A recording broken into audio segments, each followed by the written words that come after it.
John didn't sleep much that night. His mind was full of questions. Who was Anna? Who were these people following her? And why did they now seem interested in him? He looked again at the note she left in his car. They're dangerous. Don't trust anyone. Thank you for helping me. Anna. He folded it and placed it in a drawer near his bed, locking it. He had a strange feeling someone might come looking for it. The next morning, John woke up early. It was still dark outside. He pulled back the curtain slightly and checked the street. No SUV. Still, he couldn't shake the feeling that someone was watching him. He tried to go about his day like normal, brushed his teeth, made some toast, got dressed and left for work. But as he walked to his car, he noticed something strange. Across the street, a man stood near a lamppost pretending to check his phone. John paused and looked closer. The man didn't glance up, didn't move, just stood there. Something about him felt off. John got in his car and drove off, but as he passed, he checked the mirror. The man was still standing there. At work, John couldn't focus. His hands trembled while typing. He kept checking the window near his desk. Nothing. At lunch, he told Mike again, "I think I'm being watched." Mike laughed again. "Still the SUV thing?" "Yes, but now I found a note from that woman. She said the people after her are dangerous." Mike stopped smiling. "Wait, are you serious?" John nodded. Mike leaned closer. "John, maybe you should go to the police." "I thought about it," John said, "but Anna said not to. She was very clear, and I don't even know what I'd say." Mike sighed. "Be careful, man. This doesn't sound safe." When John got home that evening, the street looked quiet. He parked the car and went inside, but something felt wrong, very wrong. He turned on the lights and checked every room. Everything was in place, almost. He looked at his desk. The drawer where he kept Anna's note was slightly open. His heart dropped. He was sure he had closed and locked it. He opened it fast. The note was still there, but now another piece of paper was lying under it, a new one. It was typed, just like the first. "We warned you. This is your last chance." John's body froze. He felt cold all over. Someone had been in his house. Someone had broken in and left that message. He picked up the phone to call the police, but his hand stopped in midair. Anna's words came back to him. "Don't trust anyone." What if the police were involved? What if they'd report him back to the same people? He didn't know who to trust anymore. That night, he didn't sleep at all. He sat near the window with the lights off, watching the street. At 2:13 a.m., he saw something move, a black SUV, slowly passing by. It didn't stop, didn't park, just drove by. Slowly, like it wanted him to see. John sat still, breathing hard. They were watching him, still. The next day, he decided to take a different route to work. He wanted to see if anyone would follow.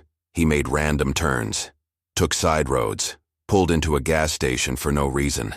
And then, he saw it. In his mirror, the same black SUV, 2 cars back. They were following him.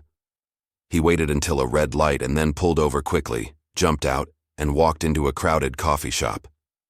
He stayed inside for 20 minutes, pretending to read. When he came back out, the SUV was gone, but he knew what he saw. That evening, he made a choice. He wouldn't hide anymore. He would find Anna. He went back to the road where he first found her, hoping for a clue. The area was quiet. Trees on both sides, no houses nearby. He searched the spot, looking for something, anything. Then he noticed something shiny in the grass. He picked it up. A small silver key. On it was a small tag. Box 812, Westside Storage. His heart skipped. Was this Anna's? Had she dropped it that night? The next morning, John drove across town to a storage facility on Westside. He showed the key to the man at the front desk. "Box 812, the man said. "That's on the 2nd floor." John nodded and went up. He stood in front of box 812. He looked around. No one was in sight.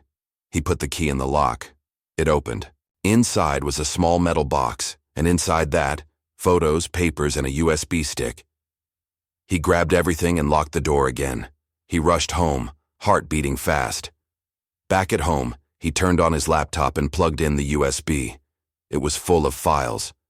Photos of men in black suits, notes about secret meetings, names and dates. It looked like a report on some secret group. In one photo, he saw something shocking. Anna. She was standing near a man in a suit, looking scared. A timestamp showed the date, 1 week before he met her. What was all this? What had Anna been part of? And why was she hiding? Suddenly his phone buzzed. Private number. He froze, then answered. A quiet voice spoke. John. You shouldn't have gone to that storage unit. He didn't say anything. Give back what you took, or next time, we won't leave a note. Then the call ended. John stared at the phone. His hands were shaking. They knew. They were watching everything. He was in danger, real danger. But now he knew one thing. This wasn't just about Anna anymore. He had stumbled into something bigger than he ever imagined. That night he sat in the dark, watching the street, waiting. He knew they would come again. But this time, he would be ready. If you love stories that touch your heart, twist your mind, and keep you guessing, you're in the right place. Here, every moment is filled with emotion, suspense, and powerful endings. These are not just stories. They're journeys you'll feel deep inside. So sit back, relax, and let yourself get lost in a world where even small acts can change everything. It was a cold, quiet evening. John Miller was driving home from work. His eyes were tired, and his back hurt from sitting. All day, he worked in a small office as a technician.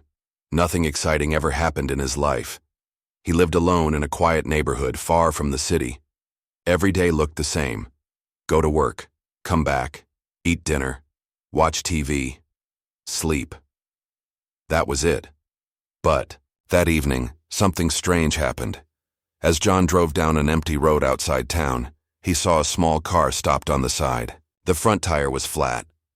A woman stood near it looking scared. She was waving her hand, asking for help. Her long, dark coat moved with the wind, and her hair was messy, like she had been out for a while. John slowed down.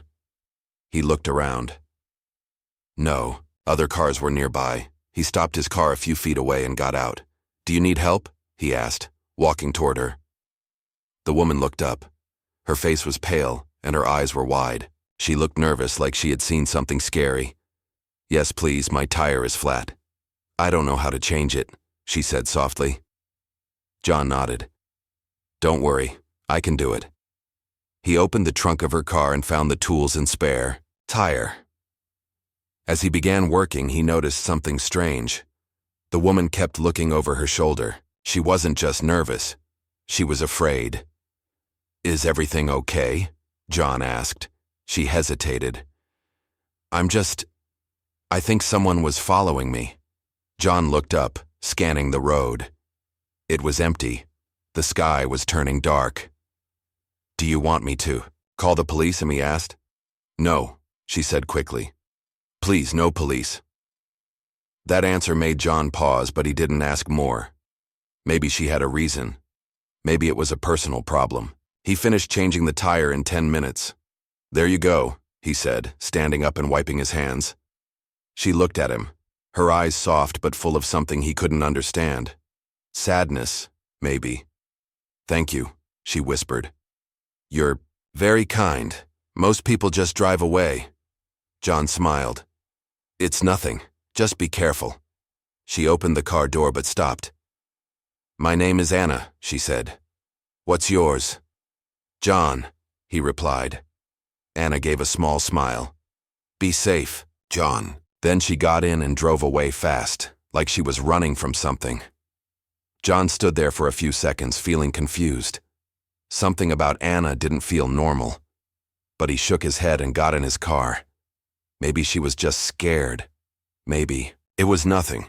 He didn't know then that his simple act of kindness had already changed everything. The next morning, John woke up early. It was Saturday, His day off. He made coffee and opened the curtains. The sunlight came in, and the street looked peaceful. But then, his eyes caught something strange. A black SUV was parked right across from his house. It was big and shiny, with dark windows. He couldn't see who was inside. It just sat there, not moving. John frowned. He had never seen that car before. Maybe it belonged to a neighbor? He waited for 5 minutes. Nothing happened. The SUV didn't move. No one got out. He drank his coffee and tried to ignore it. But an hour passed. The SUV was still there. John stepped outside and pretended to check his mailbox. He looked toward the SUV. Still no one came out. The windows were too dark to see inside. Now he felt uneasy. He went back inside and tried to focus on his weekend. He watched some TV, read the news, and tried to clean up the kitchen. But every time he looked out the window, the SUV was still there. At noon, it finally drove away. No explanation. No one rang the bell. No note. Nothing. John told himself not to overthink. Maybe it was a visitor. Maybe someone parked and went for a walk. But deep inside, he knew something was wrong. That night, he couldn't sleep well. His mind kept thinking about Anna and the SUV. What if they were connected? He remembered how scared she looked, how she refused to call the police, how fast she drove away. Who was she running from? Why was someone now watching his house? The next morning, Sunday, John went for a walk. He needed fresh air. As he turned a corner near the grocery store, he saw it again. The same black SUV, parked across from the entrance. And again, no one was inside, or maybe someone was, but hiding. John quickly went inside the store. He looked around as he bought milk and eggs. When he came out, the SUV was gone. Now he was sure. Someone was following him. But why? On Monday morning, he went to work as usual, but everything felt different. He kept looking behind. He felt eyes on him all day. At lunchtime, he told his coworker, Mike, "I think someone's watching me." Mike laughed. "Why?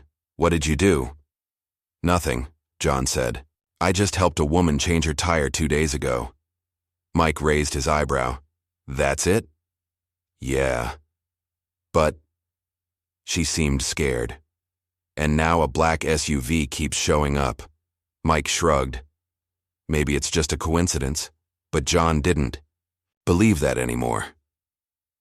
When he returned home that evening, there was a small envelope on his doorstep. No name, no stamp, just a plain white envelope. He picked it up slowly and opened it. Inside was a short note, typed on plain paper. "You did. A good thing, but stay quiet. Don't ask questions." John's hands shook. This was real. Someone was watching him. Someone knew what he did. He looked around. No one was there. He locked his doors, pulled the curtains, and didn't sleep much that night. The next few days, the SUV didn't come. John started to breathe easier. But on Friday, while cleaning his car, he found something under the passenger seat, a folded paper. He opened it slowly. The handwriting was rushed and messy. "They're dangerous.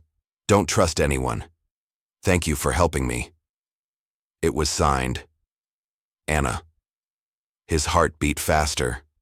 So, she had left a message. She had come back to his car and left this when he wasn't looking. But how? When? And more important, who was after her? John now understood something. His life was no longer normal. He had stepped into something big, something dark, and even though he didn't ask for it, he was now involved. The war had already started, but he didn't know who the enemy was yet. John didn't go to work the next day. He stayed home, sitting by the window, watching the street. His hand stayed close to the box he found in the storage unit. Inside were the photos, documents, and USB that could change everything. His phone was off. His laptop stayed unplugged. He no longer trusted the internet, or phones, or anything. That morning, something inside him changed. He was done being scared. He had questions, and he needed answers. And the first person he had to find was Anna. John returned to the place where it all started, the roadside where Anna had stood that rainy night. This time he brought the photo from the USB, the one with her and the man in the black suit. He showed it to a nearby gas station clerk. "Have you seen this woman?" The man shook his head. John tried a nearby diner, then a mechanic shop. No one recognized her. But as he was walking back to his car, an old woman called out from a bench. "I've seen her." John rushed over. "Where?" The woman pointed toward a bus stop across the road. She used to wait there, maybe 2 weeks ago. But then she stopped coming. John felt a mix of hope and fear. She had been nearby, recently. He returned home with a plan. Check every bus stop and local area near that road. If she was hiding, she had to eat. She had to sleep. She had to be somewhere. For 2 days, John moved quietly through the city. He avoided his usual roads, used cash instead of cards, wore a cap and hoodie to stay unnoticed, and then, finally, at a small market downtown, he got lucky. He showed the photo to a shopkeeper. The man nodded. "She comes here. Quiet girl. Doesn't talk much. Do you know where she stays?" The man hesitated. "There's an old motel 2 streets down. She goes there after buying bread and soup." John's heart pounded. She was still here. That evening, John waited outside the motel, sitting in his car. It was an old place. Broken signs, flickering lights. Around 8 p.m., he saw her. Anna. Same brown jacket, same worried eyes.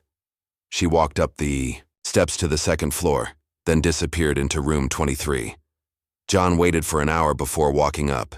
He stood outside the door, knocked twice. Silence. He waited, then knocked again. "Anna, it's John. I helped you. Please open the door." Still nothing. "I found the key. The storage unit. I know they're watching. Please." The door opened slowly. Anna stood there, her face pale. Her hands trembled. "How did you find me?" she whispered. "I had to. You're not safe. And now, I'm not either." Inside, the room was small and dim. A single bed, a table with a notebook, a half-empty cup of soup. John sat down. Anna stayed standing. "I saw the files," John said. "The USB. The men. What is all this?" Anna took a deep breath. "They're part of a secret organization. Rich. Powerful. They do things in the shadows. Things the world never sees." John frowned. "Like what?" "Bribing. Blackmail. Framing innocent people. Even making people disappear." John felt a chill. "And you worked for them?" Anna nodded slowly. "By accident. I thought it was just a data job. Copying documents, organizing files, but I started seeing things I shouldn't have. And the files on the USB? I copied them, for proof, to protect myself. But when they found out, I ran." She looked at him, eyes full of pain. "And now they think you're helping me. That makes you a target." John stayed silent for a moment, then said, "I'm not going to run." Anna looked shocked. "You have to. They'll come after you. I already saw them. They broke into my house, left a note, followed me around the city." Anna's voice shook. "Then you should disappear now before it's too late." John looked her in the eyes. "I don't run from bullies. They spent the night talking, planning." Anna showed him more documents, more pictures, hidden bank accounts, meeting spots, names and dates. She explained how these people worked, how they stayed in power. "They use fear, secrets. They make people feel small and alone," she said. "But what if they were exposed?" John asked. Anna gave a bitter smile. "They'd bury it, control the news, delete the truth. Unless what?" Anna paused. "Unless we get it into the hands of someone they can't control." That night, John couldn't sleep. He stared at the ceiling of the motel room thinking, how had his life changed so much in just a few days? From a normal man helping a stranger, to hiding in a dark room, hunted by people with too much power. He looked at Anna sleeping on the chair, She looked peaceful, tired, brave. John made a silent promise. He would protect her, no matter what came next. The next morning, they left the motel early. They moved through the city like ghosts, switching taxis, using alleys and train stations to confuse anyone who might follow. They had one goal now: find a way to reveal the truth. Anna said there was one person who might help, a journalist she once met during a tech event. He's honest, he hates corruption, and he doesn't scare easily, she said. His name was David Ross. They tracked him down to a small independent newspaper downtown. The building was old but busy. People inside were working, typing, answering phones. John and Anna sat across from David in his office, explaining everything. David listened carefully, watching their faces. When they finished, he leaned back. If even half of what you say is true, this is the biggest story I've ever seen. John handed him the USB. You'll find it all here. David took it serious now. But if I do this, he said, you need to know. It won't be safe for either of you. John nodded. We already know. David promised to look into everything. Give me 2 days. I'll call you. As John and Anna walked out of the building, for the first time in days, John felt something strange. Hope. But that hope didn't last long, because just across the street, a black SUV was parked, engine running, and inside, 2 men in suits stared at them. John stared at the message on his phone. We have Anna. If you want her alive, bring the USB to the old factory. Midnight. His chest felt tight. His hands shook. They had her. He knew it was a trap, but how could he do nothing? Ethan, sitting nearby, looked up from the computer. John, don't go. John stood silently, eyes on the message. They'll kill her. Ethan spoke again, serious this time. If you go with the USB, they'll get everything. All of it. Everything we've worked for. Gone. John nodded slowly. I know. Then he slipped the USB back into his pocket and said, I'm not taking the real one. John quickly copied the data onto a second USB, an empty decoy with fake files. He wrapped the real one in foil, sealed it in a plastic bag, and taped it under Ethan's desk. If I don't come back, John said, get this to every news outlet in the country. Ethan looked at him with wide eyes. You won't come back if this goes wrong. John gave him a half smile. Let's not say goodbye just yet. Midnight. Rain poured from the sky as John stood in front of the old factory, rusted gates, broken windows, a forgotten building on the edge of the city. He had no umbrella, no weapon, just a flashlight, and the fake USB. The gate creaked as he pushed it open. Inside, the factory smelled of oil and damp wood. Water dripped from the ceiling. The only sound was his footsteps, and then a voice. Welcome, John. He turned sharply. 3 men stood in the shadows. 2 of them held guns. The third, tall, with sharp eyes, stepped forward. He was the same man from the SUV. John's heart pounded. Where is she? He demanded. The man smiled. Hand over the USB, then we'll talk. John hesitated, then held out the fake one. The man took it and gave a nod. One of the armed men opened a metal door in the back, and there she was, Anna, tied to a chair, bruised, but alive. Her eyes met John's, and she gave a small, broken smile. He had come. But the moment was short. The tall man looked at the USB. He plugged it into a small tablet and clicked a few files. Then his smile vanished. He stared at John, eyes cold. This is a fake. John didn't move. I never said it was real. The man raised a hand. One of the guards stepped toward John, gun aimed, but then, boom! A loud crash echoed from outside. All the men turned. Another sound, glass breaking. A siren.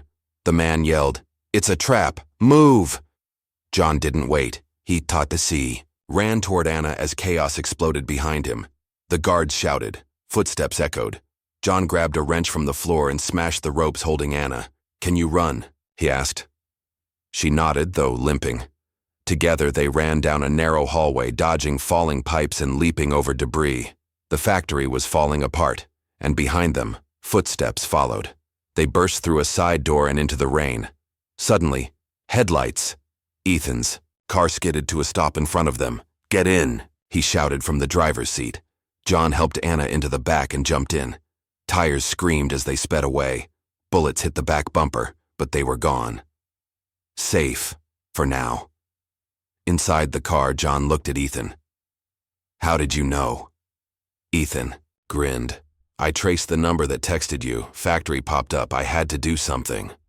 Anna reached out and touched John's hand. "You came for me," she whispered. He nodded, silent.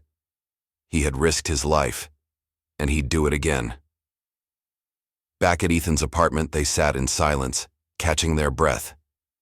John finally pulled out the real USB. "We go public. Now." Ethan nodded. "Once it's online, they can't stop it." John handed it over. Ethan connected to a secure server.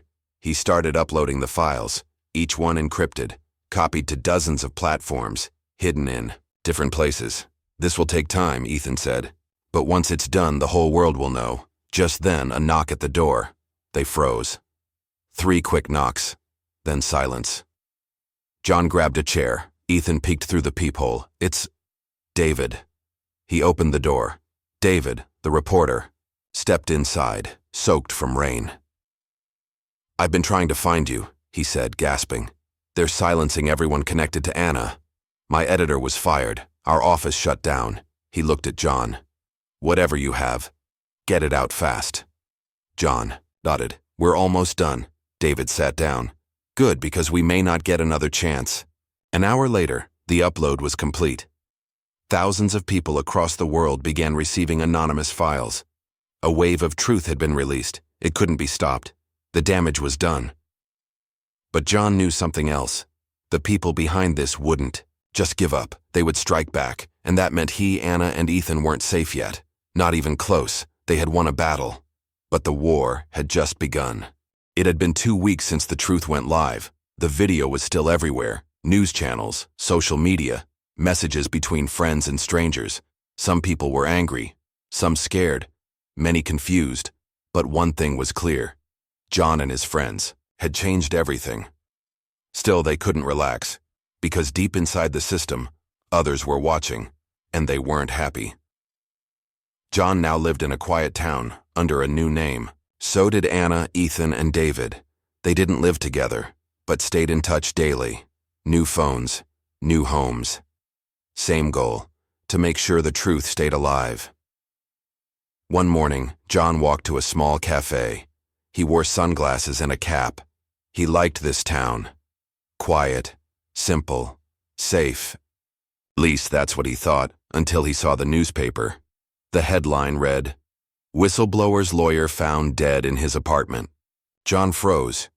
He read it twice, then 3 times. It didn't make sense. The lawyer had been healthy, careful. He was the one helping them stay protected. John called Ethan immediately. "Did you see the news?" "I did," Ethan replied. His voice sounded tense. "This wasn't an accident." David joined the call. "It's a message." Anna texted a single sentence, "We're not done." They met that night in a quiet garage David used as a workshop. Ethan had set up new encrypted laptops. David brought maps and files. Anna stood by the window, watching the dark streets. John said what? They were all thinking. "They're still cleaning house," David replied. "We didn't get all of them." Ethan pulled up something on the screen. A list, names, places, companies. After the broadcast, Ethan said, "I noticed some names." Went quiet. Disappeared. Anna asked, "You think they ran?" "No," Ethan said. "I think they're planning something." One name stood out.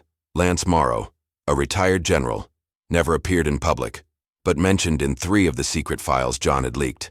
He was connected to private armies, secret prisons, and funding dark missions. "Where is he now?" John asked. Ethan replied, "That's the thing. He's showing up in old locations, places tied to black sites and closed research labs. Anna leaned forward. He's rebuilding something. David frowned. A shadow group? John nodded slowly. Then, we send a message back. The next morning, Anna visited a local journalist. Her name was Riley. Young, brave, not afraid to ask hard questions. Anna gave her a folder with new information, names, money trails, and a map leading to a hidden facility in the desert. This isn't everything, Anna said, but it's enough to start a fire. Riley looked at the folder. You want me to publish this? Anna said. Yes, and we'll protect you. That night, a warning arrived. Not through a phone, not through a letter, but through fear. Someone broke into Ethan's apartment, didn't steal anything, didn't touch his laptop, but left a single message on his mirror. Next time we don't. Knock. Ethan showed up at the garage, pale and shaking. They know where I live.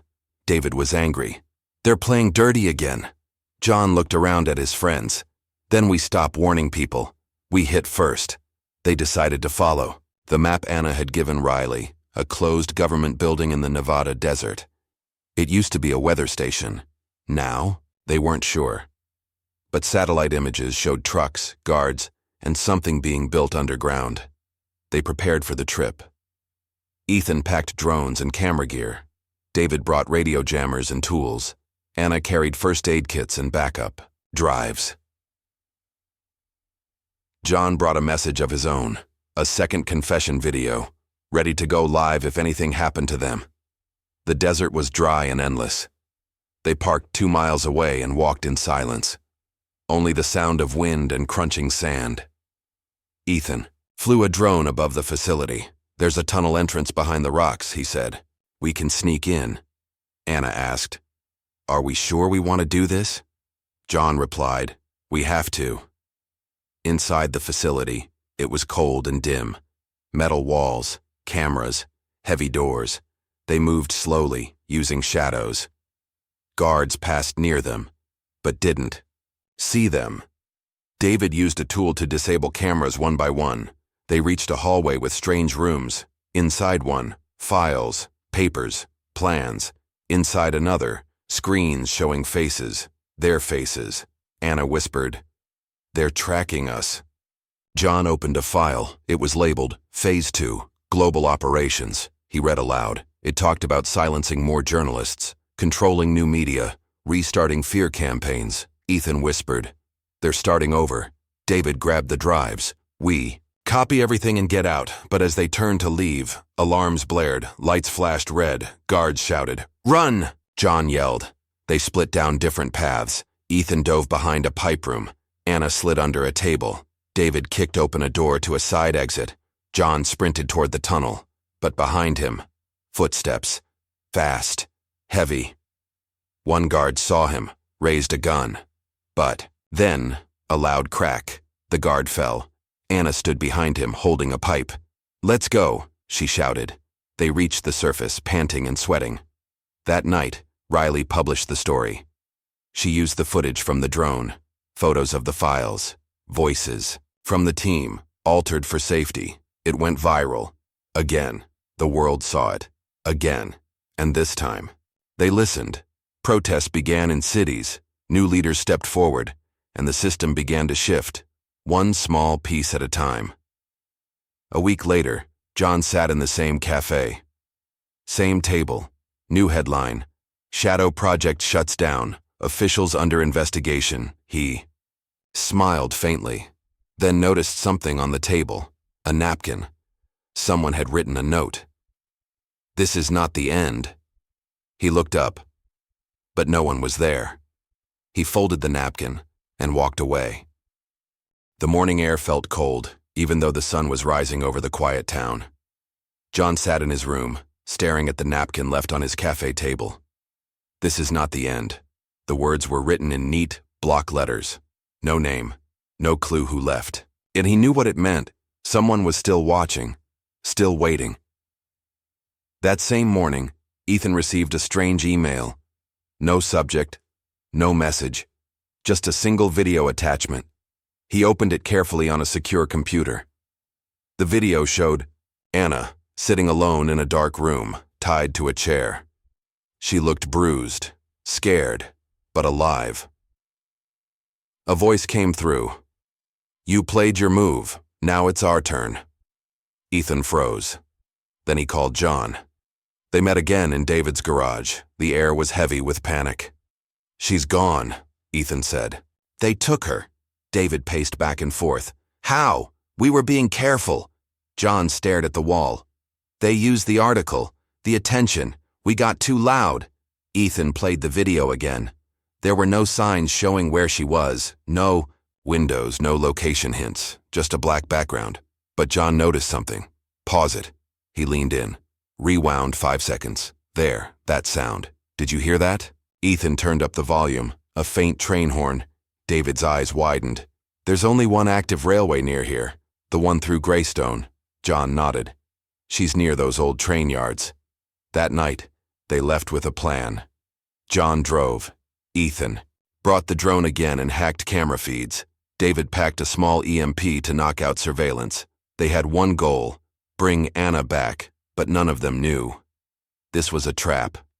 The train yard was dark, full of rusted metal and old train cars. No guards at the gate, no dogs, too quiet. Ethan said, "This doesn't feel right." John replied, "We don't have a choice." They moved slowly between train cars, flashlights off. Then they heard it. A voice. "Help, please." It was Anna, muffled, scared. They followed the sound to a container at the far end of the yard. John opened the door and froze. Inside was a speaker, playing her recorded voice, and a single screen. It turned on. The same man from the SUV appeared on screen. He smiled. "Welcome, heroes. You were easy to find." Suddenly, bright lights turned on across the yard. Dozens of red lasers locked on. Them, snipers. John, Ethan, and David were surrounded. The screen continued. "You should have disappeared when you had the chance, but you got greedy." David yelled, "Where's Anna?" The man replied, "Safe, for now. If you want her back, you'll do one last thing for me." John shouted, "We're not working for you." The screen crackled. "You already are." Then the screen went black, and smoke bombs filled the air. Everything went white.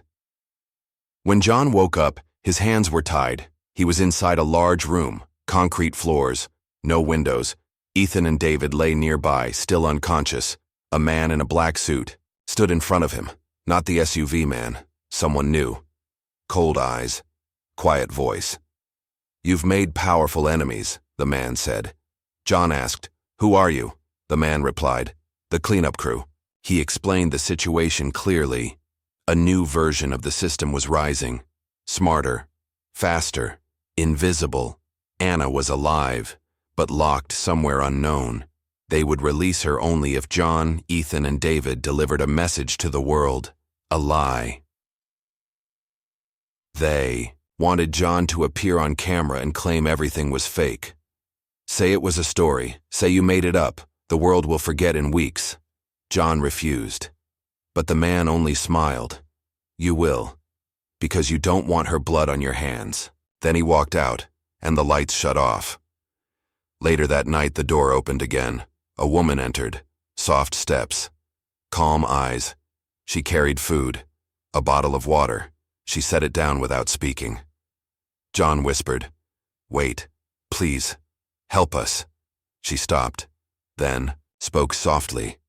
"I don't agree with them, but I can't fight them." John leaned forward. "Where is Anna?" The woman hesitated. "She's not far. She's in this facility." John whispered, "Can you leave one door unlocked tonight?" She paused, then nodded and walked out. Midnight. A click. The cell door opened. John shook David and Ethan awake. "She helped us." They moved through the hall quietly. Guards were few, likely asleep or careless. Ethan hacked the security panel with a tool hidden in his shoe. They passed labs, dark rooms, monitors, then a small white room. Anna was there. eyes wide when she saw them. Tears formed, but she stayed quiet. David picked the lock. John opened the door. Anna hugged him tightly. "I thought I'd never see you again," she whispered. "You're safe now," he said. But they weren't safe. Not yet. Alarms rang. They had been seen. "Go," John shouted. They ran through a loading dock. David threw the EMP device behind him. Boom! Lights flickered out. Guards yelled. John kicked open a side door. They ran into the woods. No cars, no roads, just trees, dark and cold. But they didn't stop, not until they were far, miles from the facility. That night they hid in an old hunter's cabin, small, dusty, but safe. Anna looked at them. "You came for me." John held her hand. "Always." David collapsed into a chair. "I think we just walked into the next war." Ethan pulled out his phone. "I still have the files from the container." John asked, "What's in them?" Ethan smiled grimly. "Names. Locations. The real bosses." John stood up. "Then we fight back." Anna nodded. "For real this time." The morning air felt cold, even though the sun was rising over the quiet town. John sat in his room, staring at the napkin left on his cafe table. "This is not the end." The words were written in neat, block letters. No name, no clue who left. And he knew what it meant. Someone was still watching, still waiting. That same morning, Ethan received a strange email. No subject, no message, just a single video attachment. He opened it carefully on a secure computer. The video showed Anna sitting alone in a dark room, tied to a chair. She looked bruised, scared, but alive. A voice came through. "You played your move. Now it's our turn." Ethan froze. Then he called John. They met again in David's garage. The air was heavy with panic. "She's gone," Ethan said. "They took her." David paced back and forth. "How? We were being careful." John stared at the wall. "They used the article, the attention. We got too loud." Ethan played the video again. There were no signs showing where she was. No windows, no location hints, just a black background. But John noticed something. "Pause it." He leaned in. Rewound 5 seconds. "There, that sound. Did you hear that?" Ethan turned up the volume. A faint train horn. David's eyes widened. "There's only one active railway near here. The one through Greystone." John nodded. "She's near those old train yards." That night, they left with a plan. John drove. Ethan brought the drone again and hacked camera feeds. David packed a small EMP to knock out surveillance. They had one goal: bring Anna back, but none of them knew. This was a trap. The train yard was dark, full of rusted metal and old train cars. No guards at the gate, no dogs, too quiet. Ethan said, "This doesn't feel right." John replied, "We don't have a choice." They moved slowly between train cars, flashlights off. Then they heard it. A voice. "Help, please." It was Anna, muffled, scared.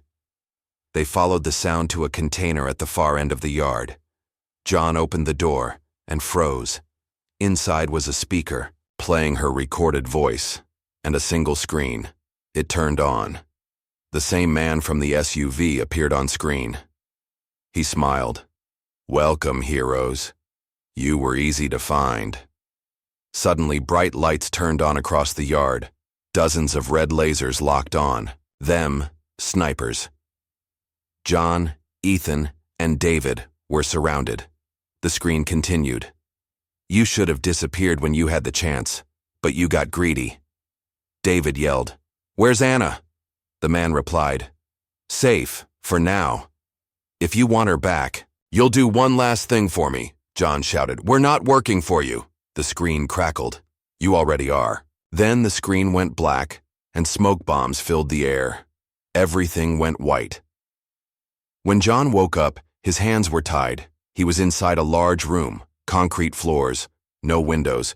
Ethan and David lay nearby, still unconscious.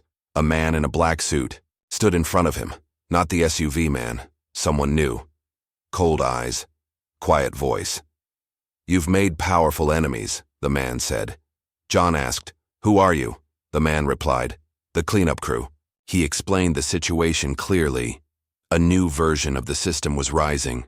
Smarter. Faster. Invisible. Anna was alive, but locked somewhere unknown. They would release her only if John, Ethan, and David delivered a message to the world. A lie. They wanted John to appear on camera and claim everything was fake. "Say it was a story. Say you made it up. The world will forget in weeks." John refused. But the man only smiled. "You will, because you don't want her blood on your hands." Then he walked out, and the lights shut off. Later that night, the door opened again. A woman entered. Soft steps. Calm eyes. She carried food. A bottle of water. She set it down without speaking. John whispered, "Wait, please, help us." She stopped, then spoke softly. "I don't agree with them, but I can't fight them." John leaned forward. "Where is Anna?" The woman hesitated. "She's not far. She's in this facility." John whispered, "Can you leave one door unlocked tonight?" She paused, then nodded and walked out. Midnight. A click. The cell door opened. John shook David and Ethan awake. "She helped us." They moved through the hall quietly. Guards were few, likely asleep or careless. Ethan hacked the security panel with a tool hidden in his shoe. They passed labs, dark rooms, monitors, then a small white room. Anna was there, eyes wide when she saw them. Tears formed, but she stayed quiet. David picked the lock. John opened the door. Anna hugged him tightly. "I thought I'd never see you again," she whispered. "You're safe now," he said. But they weren't safe. Not yet. Alarms rang. They had been seen. "Go," John shouted. They ran through a loading dock. David threw the EMP device behind him. Boom! Lights flickered out. Guards yelled. John kicked open a side door. They ran into the woods. No cars, no roads, just trees, dark and cold. But they didn't stop, not until they were far, miles from the facility. That night they hid in an old hunter's cabin, small, dusty, but safe. Anna looked at them. "You came for me." John held her hand. "Always." David collapsed into a chair. "I think we just walked into the next war." Ethan pulled out his phone. "I still have the files from the container." John asked, "What's in them?" Ethan smiled grimly. "Names. Locations. The real bosses." John stood up. "Then we fight back." Anna nodded. "For real this time." It had been 3 days since John, Ethan, David, and Anna escaped the facility. They were now hiding in an abandoned farmhouse deep in the woods. It had no Wi-Fi, no cameras, and no connection to the outside world. Just 4 people, and a laptop filled with secrets. Ethan was the first to break the silence that morning. He looked tired, worn out. "I decrypted the files last night," he said. John leaned in. "What's inside?" Ethan showed them. The laptop screen revealed folders, each with names, faces, locations, people in power, politicians, judges, journalists, even law officers. David said, "This goes deeper than we thought." Anna's eyes were wide. "They're everywhere." But John wasn't surprised. "They want to stay hidden. That's why they're trying to silence us." Ethan nodded. "There's one more thing." He clicked a video file. The video showed the SUV man. He was in a meeting room shaking hands with another man. It was a senator, someone well known in the media. The 2 men smiled, exchanged a sealed folder, then turned toward the camera. The senator said, "Make sure no one survives if this leaks." The screen went dark. Everyone in the room froze. Anna whispered, "They'll kill us." John looked down. "No, not if we strike first." But to strike first, they needed help. Real help. Not from the police. Not from the media. From someone who once worked inside the system. David said, "There's a man. I used to work with him years ago. Name? John asked. Colonel Ray Monroe. He used to run black operations. Clean ones. But he vanished after a whistleblowing scandal. John raised an eyebrow. You think he'd help? David nodded slowly.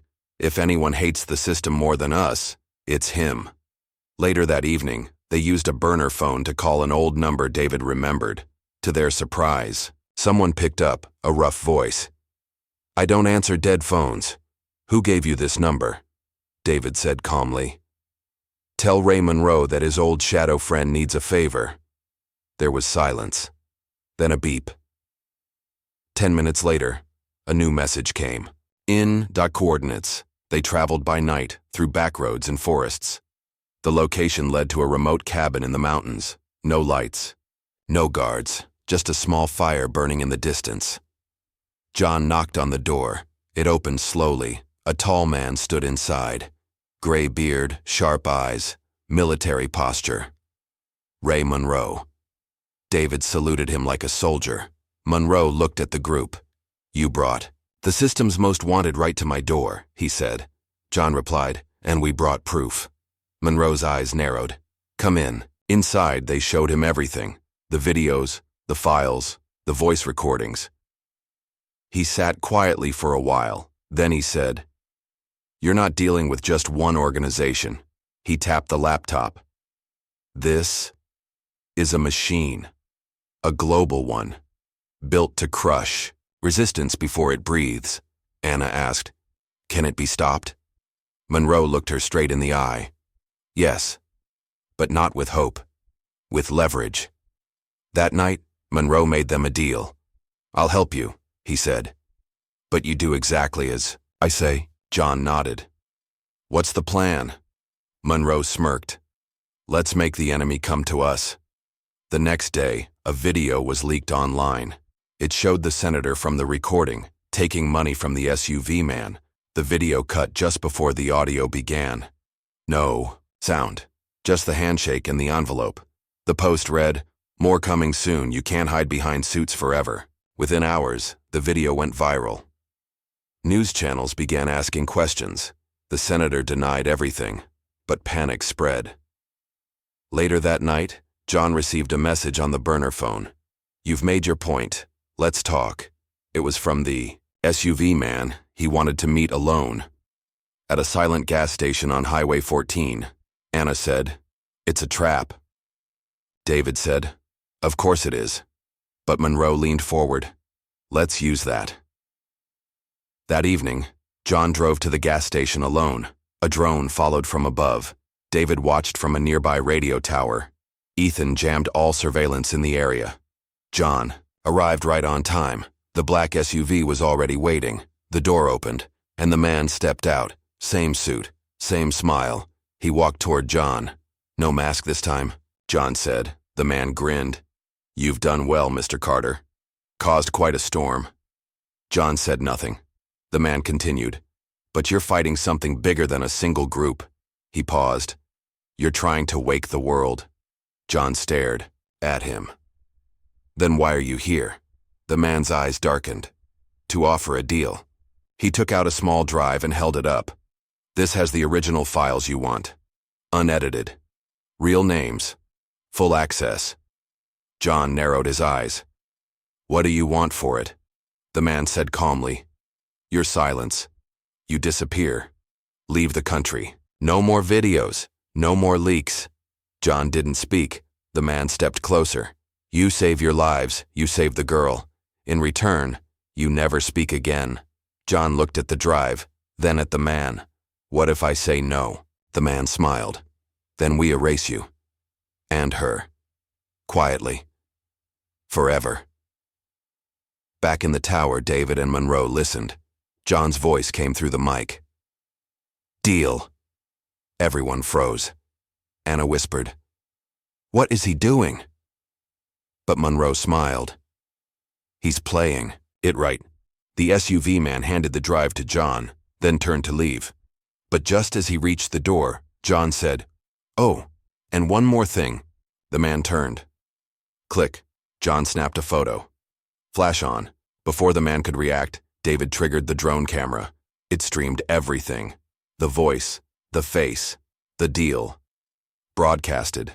Live. The man froze. John smiled. You made a mistake. You trusted me. Suddenly, tires screeched. Another SUV arrived, full of armed men. But John ran, ducked behind the gas station. The drone flew higher. David activated smoke charges. The group escaped into the forest. Back at the cabin, they watched. The internet explode. The full video spread faster than before.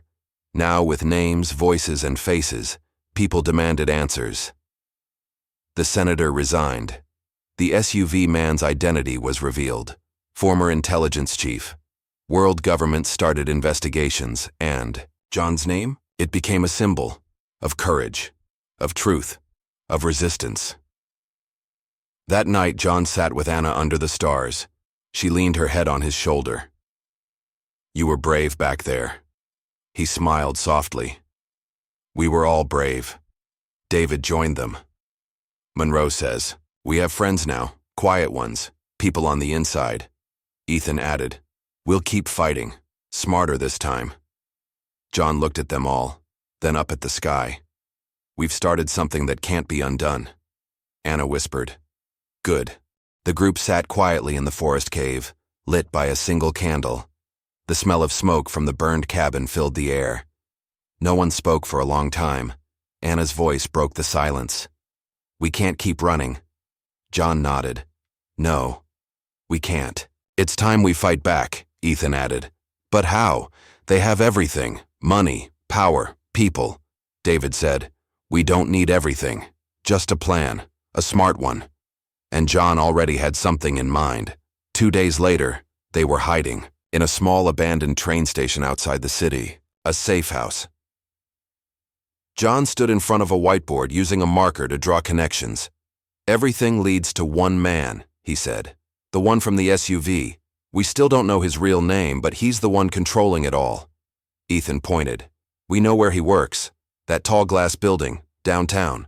David said, getting inside would be suicide. John looked at him. Only if we go through the front door. Anna leaned in. You have a plan? John gave a half smile. I do now.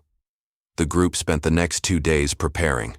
They got fake IDs, borrowed old uniforms, used Ethan's tech skills to fake entry passes. Their plan was simple. Get into the building, reach the top floor, and find proof of who the real leader was. Then expose him on live camera. It was dangerous, maybe impossible. But it was the only way to end it. The night before the mission, John and Anna sat outside under the stars. You don't have to come, he told her. She smiled softly. You saved me. I won't leave now. John looked at her, eyes serious. If anything happens, don't. She stopped him. Let's just finish this. They sat in silence for a while, watching the stars above. Day of the mission. They split into pairs. John and Anna posed as a cleaning crew, David and Ethan as IT workers. They entered the building through a service door at 5:30 a.m. Quiet. Early. Fewer eyes. Their fake badges worked. No alarms. So far, so good. Inside, the building was bright and cold. Glass walls, metal floors, security cameras in every corner. They moved carefully. On the 15th floor, Ethan connected a flash drive to a computer in the IT room. It started copying security codes and camera feeds. David watched the hall. 2 guards. Coming, he whispered. Ethan pulled the drive and nodded. Let's move. Meanwhile, John and Anna found a utility elevator hidden behind the janitor's room. Ethan had unlocked it remotely. It would take them straight to the 30th floor. The top. The floor no one ever visited, where the man worked, and where the truth lived. The elevator doors opened. Silence. No guards. No lights. Just a long hallway with frosted glass doors. John stepped forward. Anna stayed close. They reached the end. Single large office door stood there, locked. John slid in a card Ethan gave him. Beep. The light turned green. They entered. The office was massive. Bookshelves, a large desk, a leather chair. And behind the desk, a man was waiting. The man from the SUV. He smiled slowly. I knew you'd come. John didn't speak. The man stood. You've caused quite a mess, he said, exposing files, running, hiding. But it ends now. John said calmly. You kidnapped Anna. You tried to kill us. You destroyed lives, the man chuckled. All for control, John. That's how the world works. John reached into his pocket and pressed a small button on a device. The man raised an eyebrow. What's that? David's voice came through John's earpiece. You're live. Thousands are watching. Keep him talking. The man's smile dropped. You're broadcasting this? John nodded. Every word. Anna held up a hidden camera pinned to her jacket. The man's face turned cold. You don't know what you've done. John replied. We've turned the tables. Guards began rushing toward the top floor, but Ethan had already locked every elevator and jammed every stairwell camera. They had a few minutes. John stepped forward. Tell the truth. The man remained silent. Anna said, You can either speak now or be remembered as a coward. The man looked at the camera. And then he spoke. Not everything, but just enough. Names, deals, threats. He gave away just enough to make it impossible to hide anymore, and the world was watching. Minutes later, the doors burst open, but it was too late. The confession had been broadcast, live-streamed, recorded, and uploaded to thousands of accounts. John, Anna, Ethan, and David were surrounded, but they smiled, because the truth had already won. 2 days later, the man from the SUV was arrested. His name was leaked, every connection exposed, and thanks to the files and live video, governments were forced to act. The system had been shaken, and change began. Slowly, but surely. John and Anna stood at a quiet park, days later. We did it, she said. John nodded. For now. Ethan and David joined them, smiling. We're still wanted in some places, David joked. But at least we can breathe, Ethan said. John looked at them all. No more hiding. No more running. We speak. We protect. We fight when needed. They all nodded because sometimes ordinary people must stand up when no one else will. The team returned to the safe house in silence. Everyone was tired. Their bodies were bruised. But their spirits were strong. They had done the impossible. They had taken down the enemy's servers. The world was watching. But John knew something. This is not the end, he said. They'll come back stronger. And he was right. 3 days later, a message arrived, encrypted, anonymous, but powerful. It said, I know the final piece, but they are after me. I need help. T. Ethan decrypted it and looked up. This might be our last whistleblower. John nodded slowly. If we get to him, we finish this. Anna asked. Where is he? Ethan replied. He's in an old hospital. Shut down years ago. David frowned. That's a trap waiting to happen, Monroe said. Then we walk in prepared. The hospital was far, hidden in the hills, the kind of place no one visits anymore. Walls covered in ivy, windows broken, silence thick like fog. They arrived at night. Their van stopped under the cover of trees, John whispered. Keep eyes sharp, don't trust anything. They entered the hospital. The air was cold. The halls were dark. Their footsteps echoed. Anna held a flashlight close to her chest. Ethan checked his tracker. Signals close. 3rd floor. As they moved up the stairs, each floor creaked under their weight. David kept watch from the rear. John led the way. On the 3rd floor they found him. A man, thin, pale, eyes tired. He sat on a wheelchair facing the window. I was wondering when you'd come, he said. John stepped closer. Your tea? The man nodded. Thomas. Monroe gasped softly. I know you. Thomas smiled weakly. You should. You trained me. Monroe stepped back in shock. Thomas continued. I stayed in the system longer than you. I saw everything. They helped him out of the wheelchair. He handed Ethan a small drive. This has the master list. Names, accounts, hidden labs, everything. John stared at it. This is what they've been protecting? Thomas nodded. And killing for. Just. Then, boom! The building shook. Dust rained from the ceiling. David shouted, "We've got company!" Lights flashed outside. Laser scopes danced across the hallway. "They found us," Anna whispered. John pulled Thomas behind a table. "Protect him at all cost." Gunfire tore through the walls. The hallway filled with smoke and shouting. Monroe and David fired back. Ethan ducked low, holding the drive tight. Anna stayed close to John, helping Thomas move. The team fought hard, but the enemies kept coming. Dark, suits, trained eyes, silent steps. John knew they wouldn't survive unless they escaped now. He looked at a broken wall to the right. "Jump through it," he said. Anna looked at him shocked. "That's a 2-story fall," John replied. "It's either that or death." One by one, they jumped, landing on grass, bruised but alive. John carried Thomas on his shoulder. Ethan and Anna covered the rear. David laid smoke bombs to hide their path. They reached the van just as bullets hit the tires. No time to fix.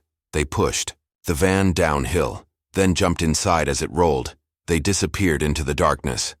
Back at a hidden bunker in the countryside, Thomas lay on a bed. Ethan plugged the drive into a secure computer. Lines of code scrolled fast. His eyes widened. "This is everything. Locations, hidden accounts, lab test results, even names of government partners," John said. "We leak it all." Thomas grabbed his hand.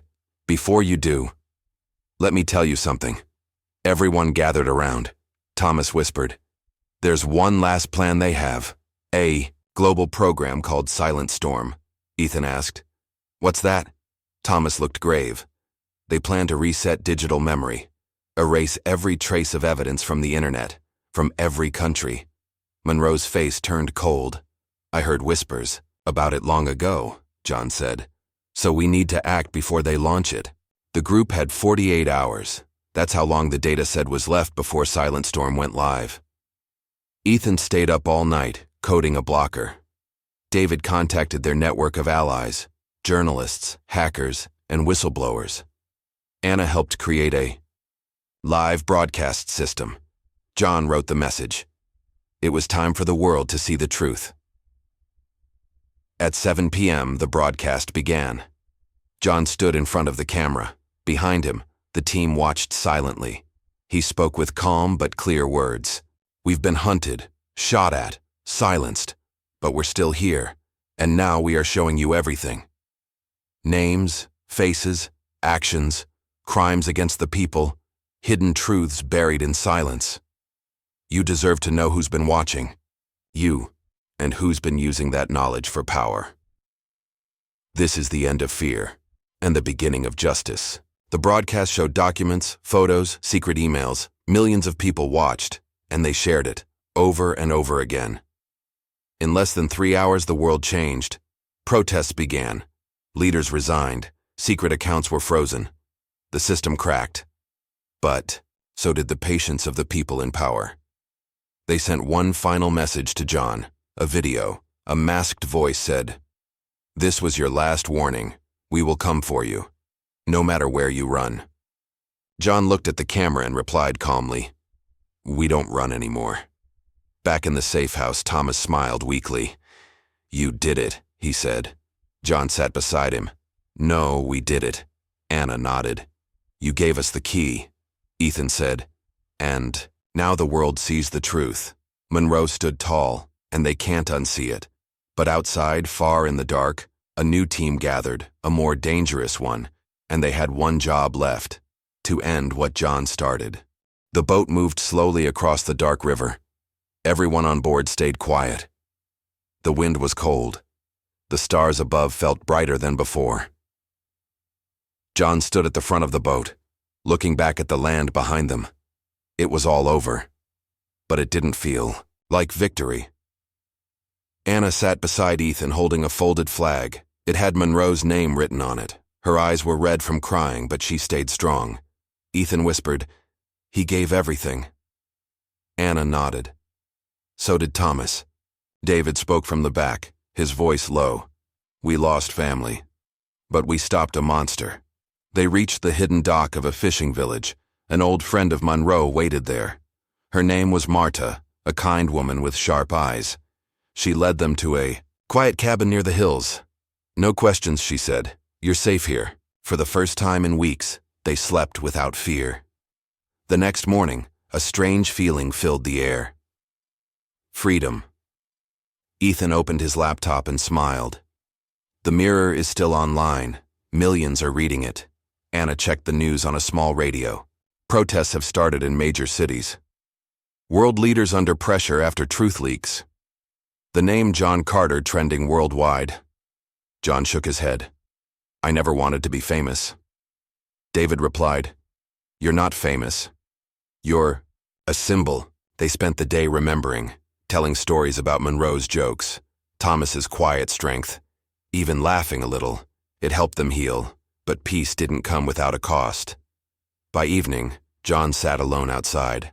Anna joined him, holding 2 cups of tea. You okay? She asked. John nodded slowly. I'm just thinking. Now that the truth is out, what comes next? Anna looked up at the sky. They'll try to rebuild. Fix the damage. Maybe build trust again. John looked at her. And us? Anna smiled gently. We survived the worst. I think we deserve to live the rest. 2 days later, a knock came at the cabin door. It was a young reporter. Her name was Lily. She held a microphone and a small camera. I've followed your journey, she said. The world wants to hear from you face to face. John hesitated, then said, Only if we speak together. They all agreed. That night the interview went live. They sat in a circle, each told their side. Anna talked about the first day, the flat tire on the road. Ethan explained how he cracked their systems. David shared how betrayal turned into purpose. And John looked into the camera and said, We didn't start this fight, we just wanted to do the right thing. The price was high, but we would do it again. The video went viral. People around the world left comments. You're heroes. Thank you for standing up. You gave us back our voices. Some governments fell, others apologized. New rules were made to protect privacy, truth, and freedom. But most important, people had hope again. Back at the cabin, John packed a small bag. Anna asked, Where are you going? John smiled. I need to see my father's grave. He taught me to speak up. I think he'd be proud. She nodded. I'll come with you. They left together. Ethan opened a small tech school in the village. He taught kids how to code, how to protect their own data. David joined the local police as a trainer, teaching them how to protect, not control. And Anna? She started writing. Her first book was called The Man Who Stopped the Silent War. Years passed, but the story stayed alive, not because of fear, not because of pain, but because it showed something the world needed to remember. That one small act of kindness, a man helping a woman change her tire, can change the world. 5 years passed. The world looked different now. There were new laws, new leaders, new voices on television. But behind all of it was the story of John, Anna, Ethan, David, and the brave ones who didn't make it. People didn't forget, because that one moment of truth changed everything. John sat on a bench under a tree. It was spring. The sky was blue. The air smelled like flowers. He looked peaceful, older, but calm. Next to him sat a young boy. The boy asked, Uncle John, is it true? You stopped the bad people with a computer? John laughed softly. Not just a computer. I had help from my friends. We stood up when others were silent. The boy looked amazed. That's so cool. John smiled. The world didn't change in one day, but someone had to take the first step. In another part of the city, Anna walked into a bookstore. Her second book had just released, Whispers of the Truth. It was a collection of real letters sent by people around the world after the story broke. Readers cried. Some stood up to their own fears. Anna had become more than a writer. She was a guide for millions who felt voiceless. Ethan now ran a global group called Digital Light. They taught digital safety, defended people against corrupt surveillance, and helped whistleblowers speak out. He sat in a small office full of young programmers. One of them asked, "Ethan, do we know what's worth risking everything for?" He looked at them and said, "If your silence lets someone suffer, that's your answer." David was now a speaker. He went from town to town meeting youth, police, and soldiers. He told them stories, funny ones, sad ones, real ones. "I used to follow orders without questions," he'd say. "Now, I ask before I act. You should too." One boy asked, "Did you ever feel afraid?" David replied, "Every day. But I was more afraid of dying with regret." Back in the city, a large event was held. It was called the Day of Truth. People gathered to celebrate the day when secrets were exposed and the world changed. John, Anna, Ethan, and David stood on the stage together. Lights flashed. Cameras rolled. Anna spoke first. This all started with one small choice. A man helped a woman on the roadside. That simple act began a wave. The crowd clapped. Ethan said, "If you see injustice, don't just watch. Do something." David added, "Don't wait for a hero. Be one." Then John stepped forward. He looked at the crowd, then at the camera. 5 years ago, he said, "we were scared, but we found courage inside us. You have it too." The world didn't listen at first, but when we told the truth again and again, they finally heard us. And they will hear you too. The crowd stood up. Everyone clapped. Some cried. The light on the stage grew brighter, because something was clear now. The world had not just listened, it had changed. And the message was simple. Speak truth. Stand tall. Never be silent. That night, the stars above the city sparkled brighter. Maybe it was just the sky. Maybe it was the world healing, or maybe, just maybe, it was the voices of Monroe, Thomas, and others who gave everything. Finally at peace, the morning sun touched the city like a soft promise. Shops opened early. Children laughed on their way to school. It looked like a normal day. But for John, Anna, Ethan, and David, it was the start of something new, something peaceful, something earned. John stood in a small garden outside his new home. He wore simple clothes, dirt on his hands, planting flowers. Anna walked out, holding 2 cups of tea. "You never stop working," she joked. He smiled. "These flowers don't grow alone. They need care, just like truth." She handed him the tea. "Then we keep caring." Later that day, Anna received a call. It was a school asking her to speak to the children. "You inspired their writing contest," the teacher said. "They want to hear from the woman who wrote truth with a pen." Anna agreed. She stood in front of a group of bright-eyed kids. She told them, "The strongest stories are not just words. They are choices. Even small ones can change everything." One girl asked, "Did you ever think you'd give up?" Anna smiled gently. "Yes, many times. But I had friends who didn't let me fall." Ethan, now older, walked into a quiet university hall. He was no longer just a hacker. He was a teacher now. His course? Digital Courage, Speaking Out Safely. He opened his laptop and showed the class the first file that started it all. "This," he said, "was once just code, but it became something much bigger. You hold the same power in your hands." David, wearing a clean suit with a badge, gave a final speech at a police training center. "Today I leave the force," he said. "But before I go, remember this. Justice isn't about control. It's about respect." He placed his badge on the table. The room stood and clapped. He didn't just leave a job. He left a legacy.